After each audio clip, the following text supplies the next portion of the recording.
What's up, everybody? It's Greg with Delta, and this is the Be the Difference podcast. This podcast is all about making you a better person in your life and in your business with coaching on sales, leadership, mindset, marketing, everything under the sun when it comes to being an entrepreneur. And we bring on guest speakers. Today, I've got the honor and pleasure of welcoming Mr. Brian Swift. Brian. Thank you so much, Mr. Birch, for having me. It's my pleasure. I look forward to it. I know we just met not that long ago.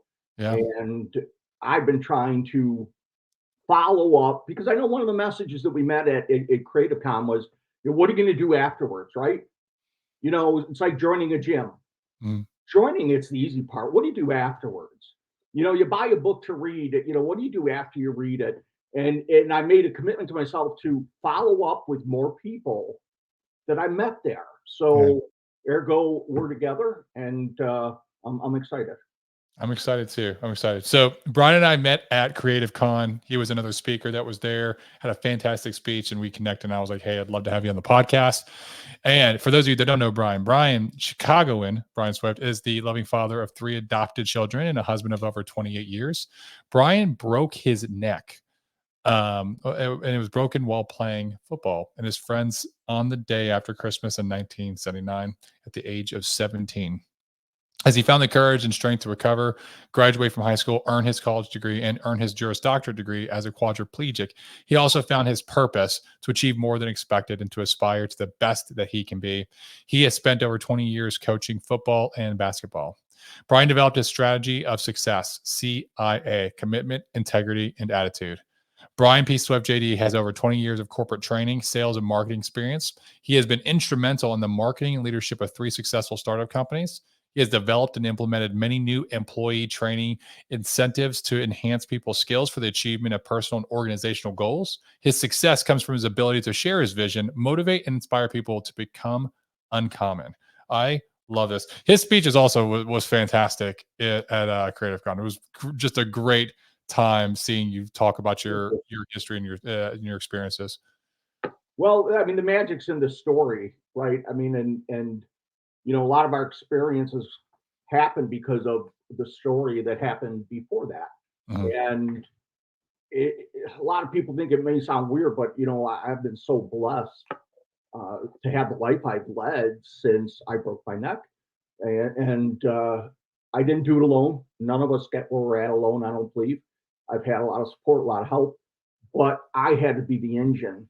No matter, you can have 5 people around you cheering you on, but if you're not willing to take that on and be that engine that drives, it doesn't matter the people cheering you on. It's like, you know, you can lead a horse to water, but the horse doesn't want to drink it. It's going to go thirsty. So I've just been really blessed to have this gritty mindset. And I don't think I had it before I broke my neck. I was a ball player, and, you know, athletes have this, you know, competitive mindset. We all do. Yeah. But not gritty. Like, you know, I don't know, you know, what sports you played, but, you know, I always looked at the difference between like a baseball player, football player, and a wrestler. I never wrestled. And to me, wrestlers are just like a weird, different breed of person. You know, I mean, they're gritty in a way that, like, I'll go up and I would have hit it. I would have tackled and gone up against a guy 270 pounds, but wrestlers, the stuff they do, to me, that was always gritty. And I always loved the mindset end of everything. Like, why is that person successful? Why are they able to do this? Why can they, you know what I mean? And so that's something I've loved since I've been, probably before I even broke my neck. So that has become my driving passion of how and why. After you broke your neck, how long did you have the period that you were like, poor me, and wallow in your current predicament? I don't think I went more than 24 hours. Wow. At any one given time. And that's why I say I'm blessed. And as you know, I shared the story about, you know, my dad's a different bird. So as you know, my mom was a faith-driven woman that was like, okay, things happen for a reason. We don't always know why, but you just got to keep moving forward. And I mean, if there was anybody who could give a Rocky speech, it was my mom and dad. And as I shared the story about my dad, just to give you an idea of, my dad, for those listeners, after I got home, 4 months of spending at Shirley Ryan Rehability Lab, which back then was Northwestern Rehab. So the first month I couldn't move, I couldn't feed myself, I couldn't, still barely lift my arms up. Um, you were still in, a neck brace and connected to stuff. And when I got home after 4 months, while we were there, I should say, my dad said, "You're not coming home in an electric wheelchair." So kind of figure it out. That was just him. Like, no, you're not going to put him in an electric wheelchair like other people. He'll have to learn to push the chair. Well, we don't know where he's going to progress. We don't know, everybody's different. No, I get that, but he's going to go in a manual wheelchair. And when I got home, one of the stories I share was I must have been having a day, and I remember I was more joking with my mom in the kitchen, and my dad happened to come in through the front door. I didn't know he was even there, not that it mattered, and walked into the kitchen, and we were in the process, and it wasn't a bad day. It was just one of those days where maybe I had said a couple things like, this is whatever it was, tiring, or, this whatever I said. And my dad's response was, if you're looking for sympathy, you could find it in the dictionary between shit and syphilis. So that was my dad. Like, there was no pity parties to be had. You didn't do it around him in his house and then I kind of grew up with that mindset. Like, you can get bitter or you can get better, and I've been blessed to be able to get better. So is God's my witness, I've never been down for any major period of time. That's interesting. And when you're talking about your mom, I had a flash of a story. It's a parable. I don't know if you've heard it. It's about the horse farmer, where it's like the horse, he has one horse that runs away. And everyone's like, "Oh my God, that's so terrible. Like, your horse ran away." And he's like, it is what it is. Like, it's neither good nor bad. It just is what it is. And then, like, the next day, the horse comes back with like a flock of horses and all these horses. And he's like, everyone's like, "Oh my gosh, you got all these horses now. That's awesome." He's like, it is what it is, And then his son's trying to tame one of the horses, falls and breaks his legs. And they're like, Yeah. "Oh my God, that's terrible." It's like all these things are happening. At least he didn't have to go into the army because Yeah, and then he doesn't have to go to the army. The army tries to kind of come and conscript him, but they can't because his legs are broken. He doesn't have to go to war and be on the front lines. And it's like all these things are happening, and it's just like, hey, it just is what it is. Like, there's a purpose for this, and we don't know what it is. We'll see, right? And so, I love that you're talking. Your mother was like that with you. Very faith based, very like, hey, there's a reason for this, and we're gonna work through to find out, but we're not gonna sit here and complain about it. or try to figure it out. Like, I've watched too many people get, and it's something obviously part of my speech was they get mentally paralyzed. I mean, I wouldn't trade being a quadriplegic with half the people I run into, because they're so mentally paralyzed about life, because they're, whether it's that, paralysis by analysis, whether it's, the lesser of two, roads, thinking about this is hard, but if I stay here and think about this, it's a little bit easier. I've seen too many people just stuck, and I refuse to be stuck. Yeah, that a lot of, I've come to realize that stuck feeling, it's a fear of them accepting their new reality. And so it's like this fear because they want to be worthy or loved or enough. And they somehow have attached a meaning to this new reality of being unworthy or unlovable. And so therefore they're trying to find a way to get around it, to fix the situation, and they're just giving time. And the fear's number one friend is time. That's the number one ally of fear. Because no matter what, you give fear more time, it's going to seep in deeper and deeper and deeper. And all you really need to do is take action and go Absolutely. forward from there. Absolutely. And what I find is that, and I try to explain this, that what we're going through is such a moment in time. It's a Mhm. grain of sand. Like, It really is in the history. First of all, none of us know how long we're going to be here, and we're all one step away from being in my condition or worse. And you can't focus on that. Like, if something's going to happen, it's going to happen. So chase it down, loving life. Mhm. And if you're going to fail at something that you're chasing down, that you're going to love. Because I also got that mindset that you don't fail as long as you learn. So it's actually a mastermind I teach. Sometimes you win, sometimes you learn. So I've not failed in years, because if I don't win at what I'm doing, if I don't succeed, then I will learn. And as long as you're learning, there's no failing.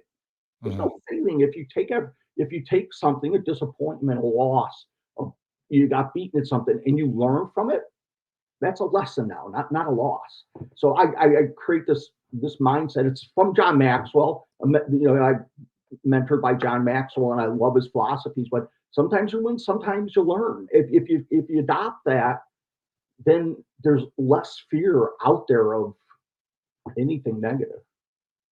Yeah, no, you're absolutely right. And as you're talking about this, I started thinking about um, there's a concept, and it's literally like as you're saying, as I'm saying, it's starting to escape me. So I'm like going blank minded. The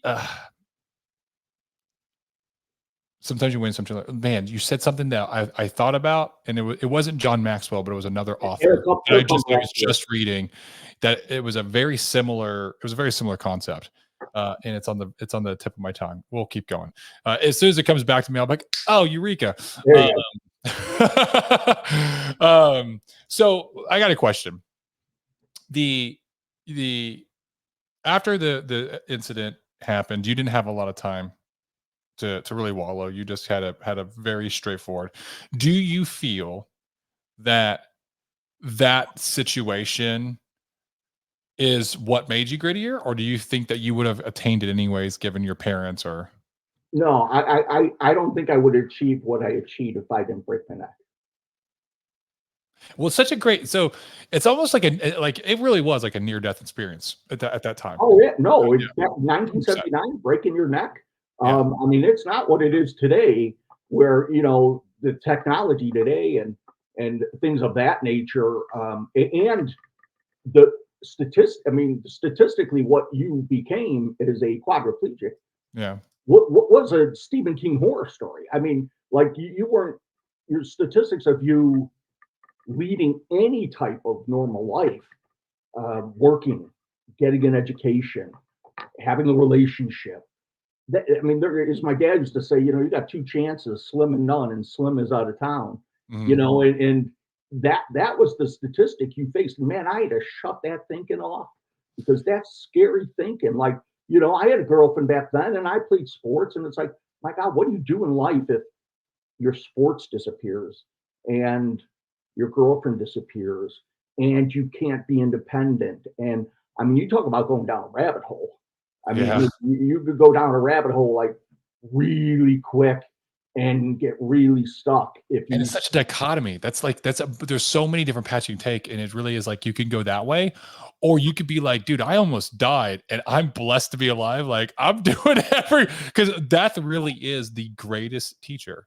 The fear of death, or like the thought of like you were saying earlier, like we could pass away at any time. We don't know how long we're here, and we don't. No one knows how long like today could be my last day. And if you knew, like here's the thing, if death were to come to you or me or anyone today, most people, we'll say most people, and people that are not living to their fulfillment, to their potential every day, death would come and say, hey, you got a week, to straighten up your affairs and get everything ready.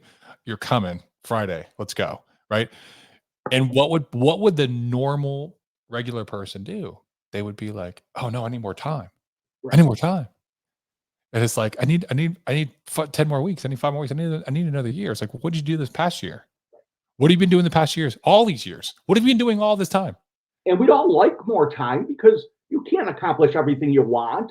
And when you No. do, you move on to other things. So Yeah. would I want more time? Darn right I would. I don't think anybody wouldn't. But I also know that I have left my kids so, I have left not just my kids, but my wife. I have poured into them um, so much that I'm comfortable knowing they will be okay. Yeah. And to have that feeling that they will be okay. Now, there's that part of being a dad and being a husband where it's like, no, that's my job to kind of make sure that happens. But I know one thing: when he comes knocking on my door, one, he's going to have a fight because I'm not going to always agree. He may want to take me next week, but he's going to have to fight me to go next week. I guarantee that. And two, if I go that week, that I have provided my kids with all the tools they need to be good, not successful, not financially successful. That's part of it, but to be a good person Mm. with a good heart, driven by faith and family. I mean, I live by my trinity of faith, family, and friends. Man, if you have those three things in order, you can accomplish anything. And I've lived that way, and I deal with um, things that other people deal with: disappointments, letdowns, failures, problems, issues. I deal with it the same way. Does it affect my faith? Does it affect my family? Does it affect my friends slash my health? And if it doesn't, man, you put it in a certain bucket and it's just noise. And then you move on and you attack the good stuff in life. Yeah. Yeah, that's probably a very helpful. Like that experience and going through it has been probably really beneficial for you to learn more emotional regulation, like being able to regulate your emotions and say, okay, what's actually important in life that I need to spend my time on, and what's not. What am I just gonna be like? That doesn't matter, and I'm not even gonna waste another second thinking about it. Well, You think know? about being you're a gym rat. I mean, think about it, and that gives us a certain feeling, right? I mean, we're guys. We we have we may not like to always show it, but we do have this need to fulfill this masculine part of us. Well, Mm, imagine being 17, you're an athlete, and you lose the ability to do all the things you did that identified you as a man. And now I can never do these things that identifies you as a man. I couldn't hunt. I couldn't fish. I couldn't go into the gym and lift weights. I can't even pee by myself. I'm peeing into a bag. I can't drive. Okay, man, you talk about like really, really having to identify, understand what a man is mm, and build that back up. And one of the biggest compliments I got in corporate after years was how come and I overheard it, was how come he's so cocky? And it was like, what? Because I'm in a wheelchair, I can't be good at something, or I can't have confidence. And I probably was a little cocky. And certain people found being cocky in a wheelchair very uncomfortable. Like, how does he have a right to be that confident in a wheelchair? yeah, But I never identified myself as a guy in a wheelchair. I identify myself as a guy, as a man doing a job. And if I'm that good at that job, yeah, I'm probably going to have some periods where I'm going to be a little cocky about it when it comes to certain things. exactly. Because you know what? It's not cocky if you can if you can do it and you've earned it. It's not cocky, man. It's just the way it is. So Yeah, that's powerful. And honestly, those people saying that, I mean, I'm glad you took it as a compliment, because those people saying that was more a reflection on their ego than anything else. oh, totally. Like Their psyche that they were protecting, because they were what they were saying is that how is he have exuding more confidence than I feel inside? That's what they're really saying. So And to your point, when you've been through so much, you're able to put certain things in perspective that others aren't. yeah, I mean, you just it's are. And powerful. it's a little unfair because not everybody should have to go through what I went through to be able to create the perspective that I have. So that's what I try to teach. Like, I don't want people to have to go through something traumatic to create this grit mindset or to create a perspective that allows you to step around or over the rabbit hole. So Mhm. that's what I teach in my coaching. And it's not everybody's cup of tea because some people see it as uncaring or unsympathetic. And that's not what it is. It's really about, creating uh, this mindset that allows you to really keep things in perspective from the big picture. Because we all get so caught up looking at this little, this 30-foot view of life. Mm. Look at it from 3,000 feet and then 30,000 feet and leave you out of it and, put other perspectives in there. And trust me, man, you become a different person. No, you're absolutely right. Yeah. Tell me a little bit about your coaching. I'm interested to hear about what you do and like the clients you serve. Sure. So, I started really working with the disability community years and years ago. I did a lot of speaking at a lot of your big rehab centers, at a Mhm. lot of your universities and colleges, sport, athletic opportunities of speaking. And I started to just organically pick up, and it truly was organic. Like, have other people say, "Do you coach?" To just coach people in wheelchairs. I'm like, no, actually, half the people I coach are not disabled. And then it got to a point where I was coaching, more people without disabilities than with disabilities because mindset is mindset. I mean, I'm all about performance, mindset, leadership. Leadership is critical, and I try to keep it simple. I'm a KISS guy. Keep it simple, stupid. I mean, I think create life like that. And so for leadership, I talk to people, and some people, they look at themselves and they'll say, "No, well, I'm not in a leadership position." Yeah, everyone's a leader Absolutely, absolutely. because I would everyone has to lead themselves. absolutely. Do you have a family? Yes. Do you have a husband? Yes. Do you have kids? Yes. Do you have a career? Yes. Do you like that? So you're a leader in so many ways, and I keep it simple. First, you got to teach people how to lead themselves, right? I mean, Mm. that discipline of leading yourself is not easy. And as I tell young people, it doesn't get easier in your 40s or 50s No, to lead yourself. It gets more difficult. it gets because you're deeper in that rut. It's harder to break those habits. And you got the same things pulling on you. What pulled you away from maybe being a good leader in your 20s hasn't changed. So, first you got to learn to lead yourself. When you can learn to lead yourself, then you can learn to lead others.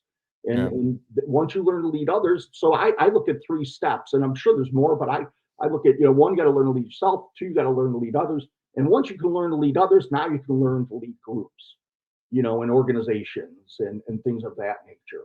So I'm all about, driving performance, whether that be performance in the gym, whether that be performance as an entrepreneur, whether that be performance, you're just, you like doing triathlons, you want me to drive your performance, I can help you do that. You want a better perspective in life. You're stuck, especially people who have self-limiting beliefs, people have self-doubt, which is all of us. We've all had it. I try to get people to live past that and as you know, it's all fear. I mean, a lot of it's fear based. When we talk about something that happened to each one of us 20 years ago and whatnot, but it's fear based. So whether it be entrepreneurs, whether it be individuals, whether it be small businesses, I've been blessed to work with them all and have a lot of good successes doing that. So That's awesome. That is fantastic. I like that you're focusing your coaching really on leadership. Like I've actually been doing something very similar is I do fitness coaching, but it's so much more than just fitness because I do it in a larger sense. I do it as a way to lead yourself and to become a better person overall in your life and in your business and in your family and be a leader within your community because you have to lead yourself first. And it starts with sometimes the basic things of like eating right, getting rid of vices, yeah, exercising and staying healthy, right? And not doing it like, hey, I'm not trying to build everybody to be jacked like me or going to bodybuilding competitions unless they want to. Like if that's your goal, that's cool. I can teach you how to do that too. But it's more of like a self-leading philosophy that when you do these things and you start to exude discipline in these small areas, you can exude discipline in larger areas in better ways. And everyone thinks that like, oh, I can ignore the small stuff. It's like, no, if you can't even handle the small stuff, you're not going to be able to handle the big stuff. do And you that's a find leadership issue. Do you find that? Because I find that everybody wants the big picture and they don't realize that it's the mundane little tasks that Yes. we kind of blow off that we think aren't important. that are really the foundation of building The that. the bigger tasks. No, absolutely, you're absolutely right. It's so there's a concept that's called disposition before position, right? Everybody wants to be the boss, the CEO, the business owner, whatever. But they think that when they'll it'll like land in their lap and then they'll start acting like it. And that's not how it works because they won't know how to act like it. They have to start leading themselves first. They have to have the disposition of what they want before they get the position of what they want. They have to start acting like the CEO, like the boss, like the senior director or senior VP, like the business owner, whatever it may be. You have to start doing the actions of what that person would do on a daily basis.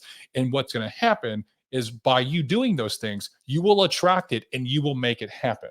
Right. And don't you find we're back asswards? Eh, I mean, I want the raise and I want the corner office, like you said. Then I'll start Doing the performing work. and Exactly. thinking that way. No, you know what? You want to be a $40 an hour employee? Start working like a $60 employee should. You want to be $100 employee? Start working like a $150 employee now. Yeah. And we're, but we I don't know what it is because I don't remember this in my generation. Not that I'm showing my age, but like you earn stuff's earned. I mean, you hear people joking all the time about participation trophies. It's not a joke. There are people who truly believe there are no winners and losers. With 3 kids, I've seen it where, well, we don't keep track of the score of the games. Guess what? I guarantee somebody's keeping track of the score of the game because whether you're 4 years old or 40, people know that if you have 10 and they have 4, that you kick their rear ends, and that's good feeding, and that's okay. Yeah. You should be on both sides because you know what? You learn a hell of a lot more in life from losing than you do from winning. Because when you win, you celebrate and you talk about how good you were and how Yeah. fun it is. But when you lose, man, those are such awesome opportunities in life to become better. They don't realize that it's okay to lose. And then if you adopt the mindset of sometimes you win, sometimes you learn, you don't lose. What do we learn today? We learn we're not as good as a fielding team as we thought. We need to do more practice. We need to shoot more free throws. We need to follow up with our customers better because we're not following up with them as good as we thought we should. So, that those opportunities to get better usually don't come in the wins. Yeah. That's so true, man. And I love the concept of leading yourself first. Right. And Absolutely. it's something that um you have to do it to grasp it. Like it's easy to say. Like you're gonna for whoever's listening, you're listening to Brian and I talk about this, and you're like, yeah, leave yourself first. I'm telling you, like when you actually do it consistent, not just for a week, not just for a month, but for a long period of time, when you start doing small things daily, small disciplines daily, it literally unlocks parts of your mind. Yeah. Like It getting up makes and you out in think the differently. Absolutely. Like just that routine. And again, Yeah. I know routine can be boring, but it's also such an awesome place to start structure on. Yeah. And then it becomes a habit and it's not routine, it just becomes a habit.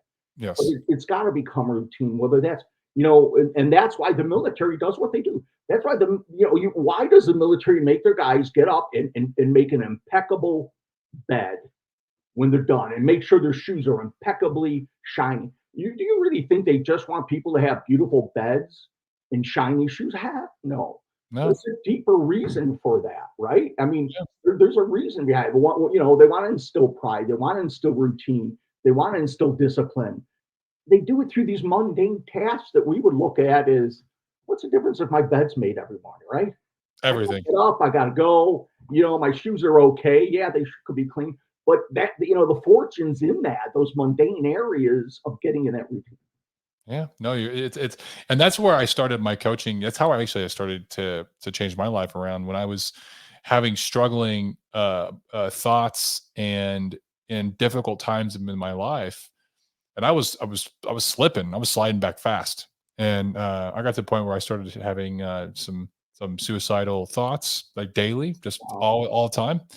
And PTSD was coming in hard and anxiety and depression. And so I knew like that I had no discipline in my life. And I knew how to build it because I was like, I've already been in the military. Like, it's an easy structure. The basic, like the way that the military does basic training, it teaches anyone from across the nation, no matter where they come from, no matter what their walk of life is, no matter what the color of their skin is, no matter what their sex is, doesn't matter. They can teach you discipline. And it's a very simple, it's a universal model.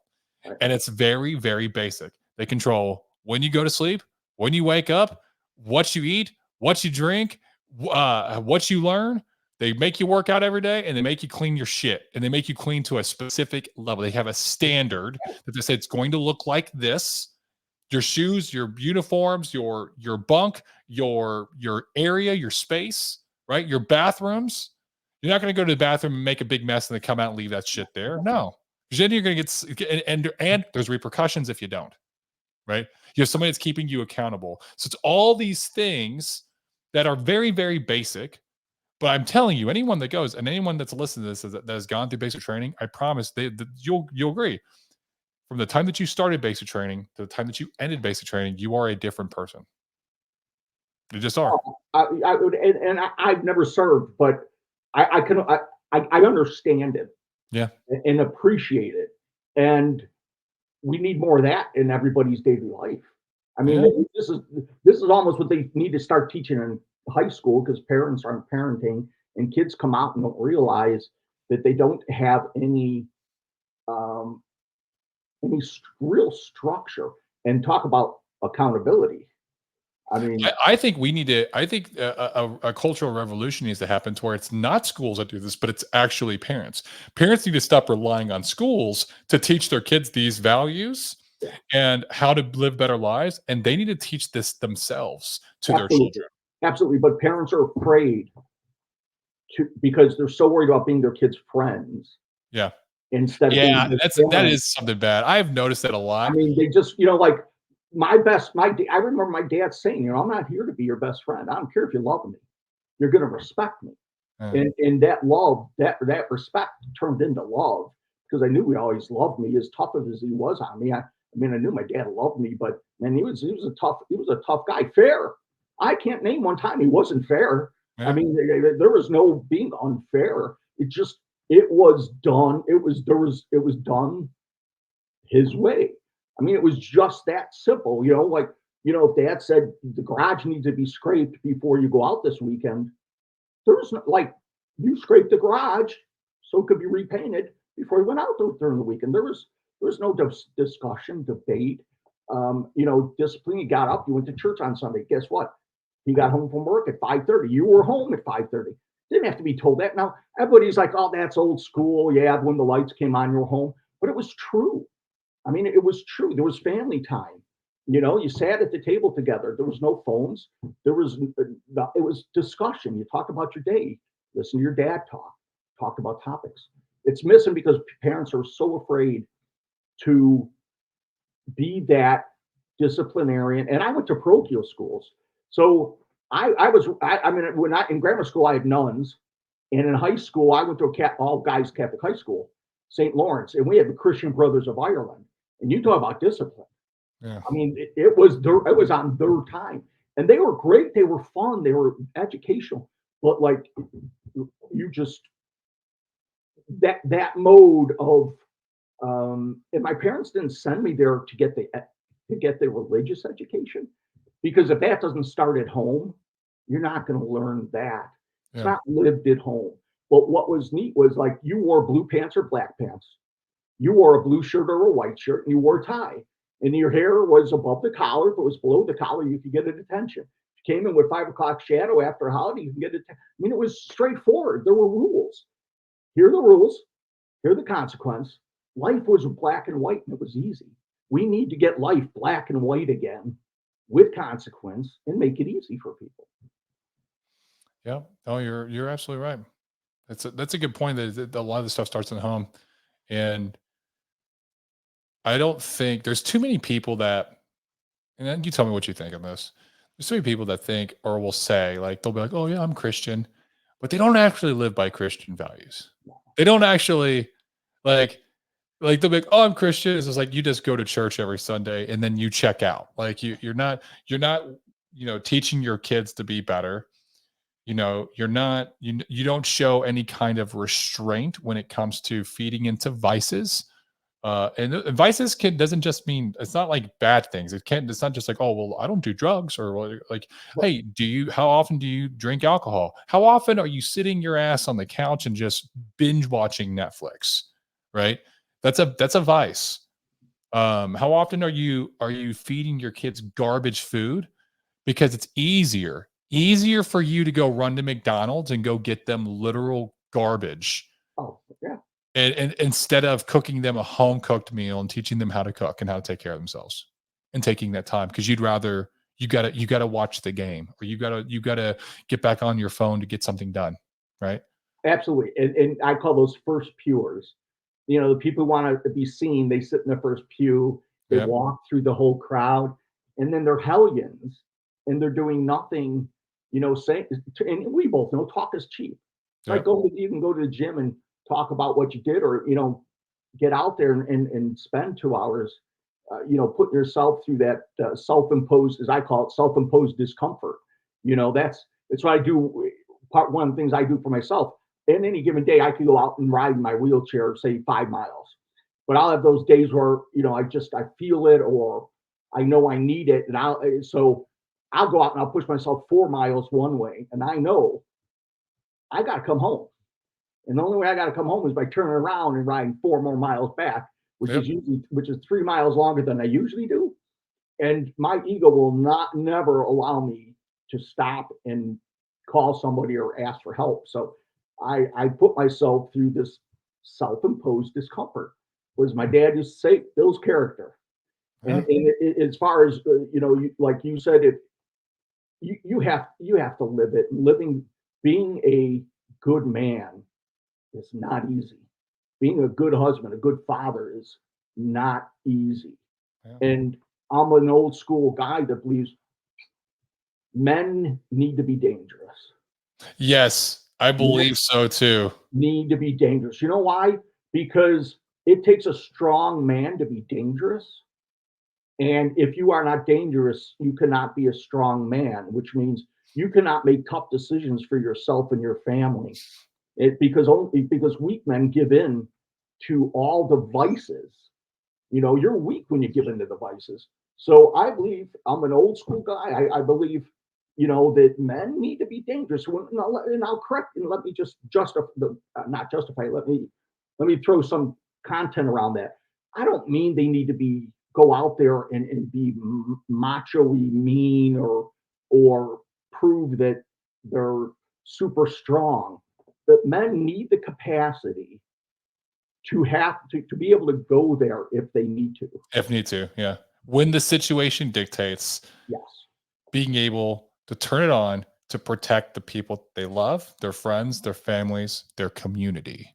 I absolutely. think there's a sense of community that's lost in America across, like, people are much less ingrained within their neighborhoods and their communities than they used to be. Like when I was growing up, like I knew all my neighbors and all my neighbors knew me. Like my neighbors knew my parents. Like if I was running around doing shit, because we were always outside, if we were running around doing that, and one of my neighbors saw me, my mom knew about it. Oh, And like 100%. Like, I mean, I got my ass spanked. but remember, it's an old saying, but it's true. It takes a village to raise a child. Yeah. We grew up in villages because I grew up the same way you did. Oh God, Mrs. Gallagher saw me cutting through the gangway and grabbing a tomato off somebody's plant that we were going to throw it at us, whatever it might be, and you were like, oh, my dad's going to find out. Well, that was like at Catholic school, at my high school. If you got in trouble, you could get a detention, possibly, which meant you had to have your parents' signed card. You had to come in Saturday morning from like 8 to 12 and just like pick up garbage, wash out the bathrooms. I mean, just not fun stuff, right? Yeah. On Saturday morning. Or some of the brothers would give you an opportunity to get a swat, which meant they had a paddle and you bent over and you got it right across the thighs. And trust me, I think I only got 2 in 4 years. I'll take the SWAT all day. You know why? There was no way in God's green earth I'm bringing a detention home for my mom and dad to sign. You know what? I'm going to pay today because I'm only going to pay once. If I've got to bring this home and my mom and dad got to sign it, I got paid twice. yeah. Yeah. No, thank you. It Because was your parents got to bring you to school. Like, man, I had to do Saturday. I remember I had to do Saturday touch one time in yeah, like no elementary way. school. And I waited until the morning of to show my mom that I got in so much trouble because I didn't want to tell her, man. I was so I scared. know, trust me. I know, right? I mean, and it was like, no, you know what? Give me. I'm gonna take the paddle right now. Yeah. No detention. Give me the paddle because I mean, it was over and done. Trust me, it hurt like heck. And I mean, you don't realize how tender the back of your thighs are when you got, a priest. And I don't care if they were only 119 pounds, they all know how to swing a paddle, Mhm. and cross the back of the legs. But you know what? I didn't have to bring it home. You know, We actually got paddled in yeah. my elementary school. So that's crazy to think that they used to do that back in the day because they Yeah, would never do that amazing. shit now. But Can you that's imagine crazy to think that parents? back when we were in elementary school that they used to paddle. Oh Can man, you that's imagine crazy. parents today? I mean, Huh? these kids now they run home and they tell their parents, the teacher said something mean to me. Can you imagine going home and telling your dad that a teacher said something nasty to you? Like, or this is the one that cracks me up. Okay, I'm all for taking care of yourself, but this self-help thing, can you imagine? Can you imagine telling one of your drill instructors like you needed time for yourself? Or Yeah. I can imagine telling my dad, like, Dad, it's been a stressful month. I just need some me time. Holy crap. I said, oh, that's good. Well, you know what me could do? Me could go downstairs and start painting the walls. Me could go out and change. I mean, oh my Yeah. gosh, I just can't You have even plenty of imagine. time to think while you're painting those walls. Oh my gosh. You I have plenty of time to think then, boy. Yeah, Yeah, like that stuff doesn't fly. And that's not self-help. That's being no. lazy, to be honest. That's not like true. When I look at like the self-help and like what actual self-help is, it's doing the fucking disciplined actions daily. It's setting aside time to take care of yourself first, to lead yourself first. That's self-help, right? Oh, yeah, That is like every day I'm gonna read professionally to teach myself something new. I'm gonna learn something new.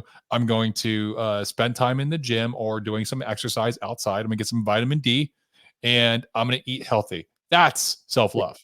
yeah, saying no to the burger and going home and having something a little more healthy. You know Yeah. what? Instead of binging some stupid cartoon show at the age of 22, watching cartoons, get to bed early so that you can get up and function early and have enough energy to go to the gym. That I agree. That's self help. Yeah. That that's doing those things. That's not taking 2 days off to focus totally on me. I can't even like that's just hard for me to even fathom. Yeah. I can't even imagine Yeah.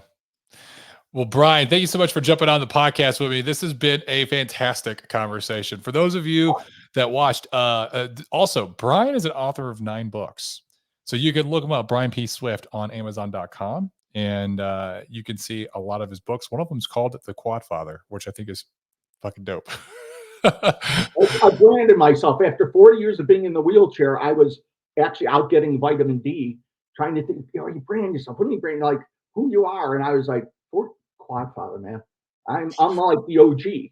I'm the OG of people in wheelchairs. I like that. That's so awesome. Um, Brian, if there's anyone that wants to learn more from you and just hear about your story or connect with you or look at your coaching program, what's the best way they can do that? Uh, I'm on social media all over. So LinkedIn, Facebook, Instagram, or hit me straight up at Brian at brianpswift.com. You could email me. Again, Brian at brianpswift.com. And you can find me through, like I said, LinkedIn or anywhere. Just reach out to me anyway. I'm not old school. I'm kind of old school where like you don't have to just find a way to get a hold of me. I'm Mm. out there on tons of social media. I have a website, brianpswift.com. So you can go to my website. Again, it's just my name, brianpswift.com. Email me. So any way you need to, I love answering questions. I love connecting. I love coaching. I love getting people to the next level. It is just who I am. So I love that. I love it. And for everyone that's on the listening platforms, it's Brian spelled Brian, not Bryan. You I can't like trust it. those. You can't Yeah, trust those Brian's with a Y. no, it's I. It's all right. Brian, last question I ask all my guests is if you had the opportunity to sit with learn from, have a conversation with, break bread with, any 3 individuals in history, alive or deceased, who would they be and why? The first one would probably be Jesus. Just to understand, uh, hard to fathom what this man gave up for the rest of us. He'd be the first one. And my grandma and my mother always prayed strongly, not just to him, but to his Mother Mary. And I would love to sit down with her and get her perspective on what it must have been like to have a son that did what he did. And then the next one might be, and there's a lot of different ones, but like, I don't know, maybe General Patton. General Patton's good. Yeah, he's a good dude. I'd love to sit down and just listen and hear, and I mean, I just everything about him. Uh, he functioned at a different level, Yeah. and whatnot. But I think he would be kind of interesting. So He was. I read the autobiography of him when I was when I my last year of college, because I became an armor officer. I got armor as my branch selection, and one of my instructors got me the book, his biography. It's so good. I learned so much about it. I was like, this guy's he's a dope dude. He had some quirky things that he did, but he is. But he was a warrior. Yeah, part of his stuff. And thank you for your service. I'd love to sit off the air sometime, and definitely would love to get you on my radio show. Oh man, I'd love to do that. Talk about whatever. Like you, we want to talk about leadership. I love our experience in the service. Maybe you're tired of that and don't want to talk that, whatever it may be. But we'll get you on my radio show. It's every Wednesday. It's a local show. It's about 70,000 people out of the Chicagoland area. It's called the Quadfather, All Things Inspirational. So it's every Wednesday at 12 o'clock, and we're going to get you on there because I love this discussion. Yeah, no, I would love to be on it. You just let me know soon. I'll do this Wednesday if you wanted to. If you want me to have me on. Thank you so much, Brian, for coming on the podcast and having this conversation. This was fantastic. For those of you watching, thank you so much. If you watched till now, or you listened till now, then do me a favor. That obviously you got some value from this, and I'd like you to share this with somebody else that might get some value from it, especially if somebody is struggling with a mindset issue or struggling with some leadership within their life. Learning from somebody like Brian, they can learn a lot. They can take a lot from the lessons that he's talking about during this podcast, and just by reaching out to him and seeing his content. It takes you 30 to 60 seconds to rate, review, subscribe, or share, but it means the world to both Brian and I. This has been the Be the Difference podcast. I'm your host, Greg Birch. Until next time, we'll see you.